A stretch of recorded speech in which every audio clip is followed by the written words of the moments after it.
എല്ലാവർക്കും എൻ്റെ നമസ്കാരം. ഇന്ന് തിരുവോണം.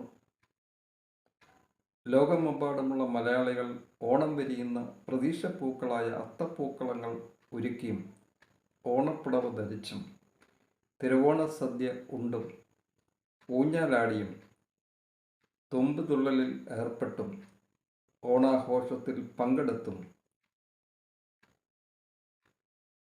മരണത്തെ തോൽപ്പിച്ച മഹാബലിയെ വരവേൽക്കുന്നത് സന്തോഷകരമായ കാര്യമാണ്.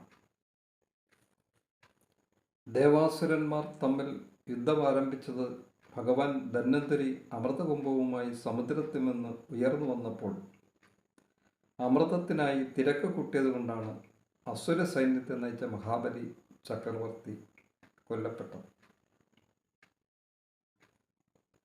അസുരഗുരുവായ ശുക്രാചാര്യർ മൃതസഞ്ജീവനി മന്ത്രം ചൊല്ലി മഹാബലിയെ ജീവിപ്പിക്കുകയും വീണ്ടും രാജാവായി വാഴിക്കുകയും ചെയ്തു. ഐശ്വര്യവും സമൃദ്ധിയും നിലനിന്നിരുന്നു. മഹാബലി 3 ലോകങ്ങളിലും പ്രസിദ്ധനായി തീർന്നു. തൻ്റെ പ്രജകളെ സന്ദർശിക്കാൻ ഓണം നാളുകളിൽ മഹാബലി തമ്പുരാൻ എത്തും എന്ന പ്രതീക്ഷയാണ് ഓണാഘോഷത്തിന് പിന്നിൽ ഉള്ളത്.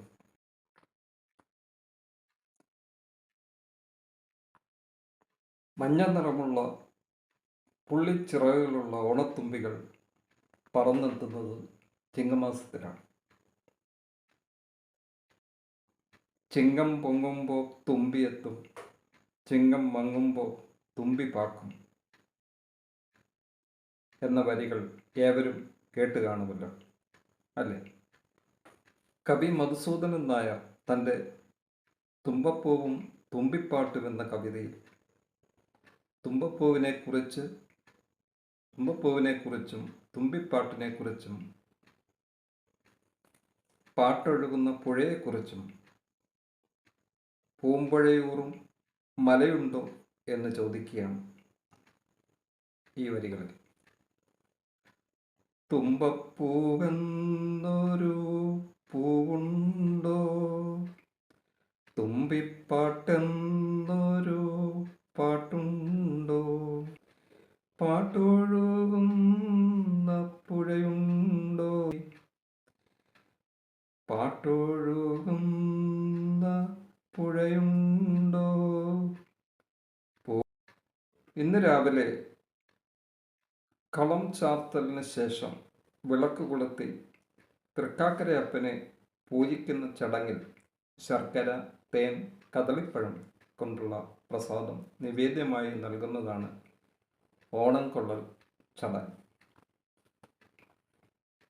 അതുപോലെ തിരുവോണ സദ്യ ഉണ്ട ശേഷം മത്സരിച്ചുള്ള ഊഞ്ഞാലാട്ടത്തിൽ ഏറ്റവും ഉയരത്തിൽ ആഞ്ഞു പറന്ന് ഏതെങ്കിലും മരത്തിലെ ഇല പറിക്കുന്ന ആൾ വിജയിയാകുന്ന മറ്റൊരു ചടങ്ങാണ് ആട്ടം പറക്കുക എന്ന ഊഞ്ഞാലാടൽ. ഈ ഓണക്കാലത്ത് നമ്മൾ പൂക്കൾക്കായി ആശ്രയിക്കുന്നത് തമിഴ്നാടിനെയാണ്.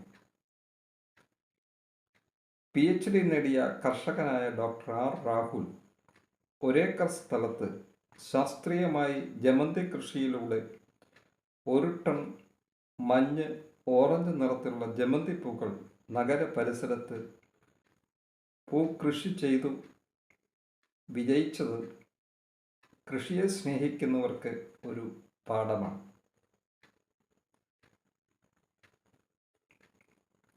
സംസ്ഥാനത്തിൻ്റെ പേര് കേരളം എന്നാക്കിയ നിയമം പ്രാബല്യത്തിലാക്കിയ കേന്ദ്ര സർക്കാർ വിജ്ഞാപനമിറക്കിയത് ഓണനാളുകളിൽ സന്തോഷകരമായ കാര്യമാണ്.